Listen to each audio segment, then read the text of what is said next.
बहुत समय पहले की बात है। चंदनपुर का राजा बड़ा प्रतापी था। दूर दूर तक उसकी समृद्धि की चर्चाएं होती थी। उसके महल में हर एक सुख सुविधा की व्यवस्था उपलब्ध थी, पर फिर भी अंदर से उसका मन अशांत रहता था। उसने कई ज्योतिषियों और पंडितों से इसका कारण जानना चाहा। बहुत से विद्वानों से मिला। किसी ने कोई अंगूठी पहनाई तो किसी ने यज्ञ कराए, पर फिर भी राजा का दुख दूर नहीं हुआ। उसे शांति नहीं मिली। एक दिन भेष बदलकर राजा अपने राज्य की सैर पर निकला। घूमते घूमते वह एक खेत के निकट से गुजरा। तभी उसकी नज़र एक किसान पर पड़ी। किसान ने फटे पुराने वस्त्र धारण कर रखे थे और वो पेड़ की छांव में बैठकर भोजन कर रहा था। किसान के वस्त्र देख राजा के मन में आया कि वह किसान को कुछ स्वर्ण मुद्राएं दे दे, ताकि उसके जीवन में कुछ खुशियां आ जाए। राजा किसान के सम्मुख जाकर बोला, मैं एक राहगीर हूँ। मुझे तुम्हारे खेत पर ये 4 स्वर्ण मुद्राएं गिरी मिली। क्योंकि यह खेत तुम्हारा है, इसलिए ये मुद्राएं तुम ही रख लो। किसान ने कहा, ना ना सेठ जी, ये मुद्राएं मेरी नहीं है।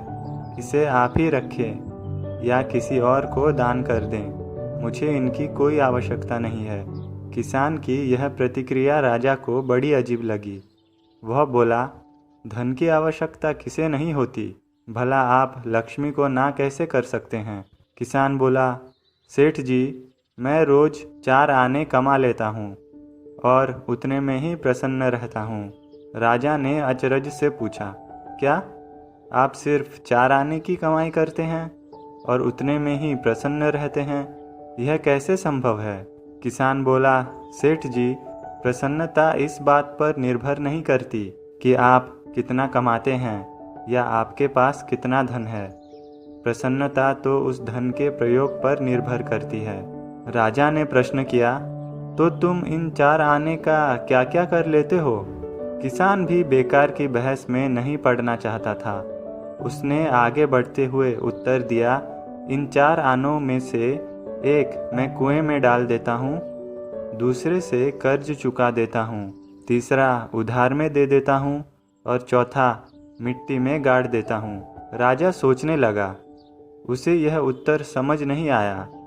वह किसान से इसका अर्थ पूछना चाहता था, पर वो किसान तो जा चुका था। राजा ने अगले दिन ही सभा बुलाई और पूरे दरबार में कल की घटना कह सुनाई और सबसे किसान के उस कथन का अर्थ पूछने लगा।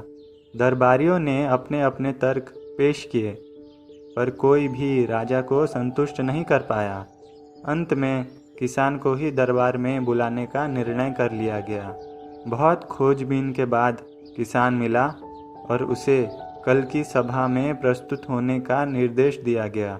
राजा ने किसान को उस दिन की अपने भेष बदलकर भ्रमण करने के बारे में बताया और सम्मानपूर्वक दरबार में बैठाया।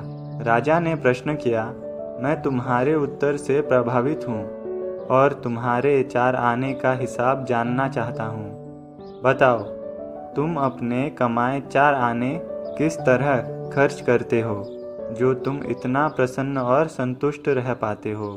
किसान बोला, महाराज, जैसा कि मैंने बताया था, मैं 1 आना कुएं में डाल देता हूँ, यानी अपने परिवार के भरण पोषण में लगा देता हूँ। दूसरे से मैं कर्ज चुकाता हूँ, यानी इसे मैं अपने वृद्ध माँ बाप की सेवा में लगा देता हूँ। तीसरा, मैं उधार दे देता हूँ, यानी अपने बच्चों की शिक्षा दीक्षा में लगा देता हूँ। और चौथा, मैं मिट्टी में गाड़ देता हूँ, यानी मैं 1 पैसे की बचत कर लेता हूँ, ताकि समय आने पर मुझे किसी से मांगना ना पड़े और मैं इसे धार्मिक, सामाजिक या अन्य आवश्यक कार्यों में लगा सकूं।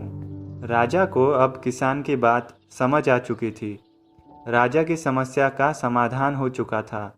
वह जान चुका था कि यदि उसे प्रसन्न एवं संतुष्ट रहना है, तो उसे भी अपने अर्जित किए धन का सही उपयोग करना होगा। तो दोस्तों, जीवन में सिर्फ धन कमाना ही पर्याप्त नहीं होता। उसका सही उपयोग और संतुष्टि के साथ उपयोग करना ही सबसे ज़्यादा आवश्यक होता है।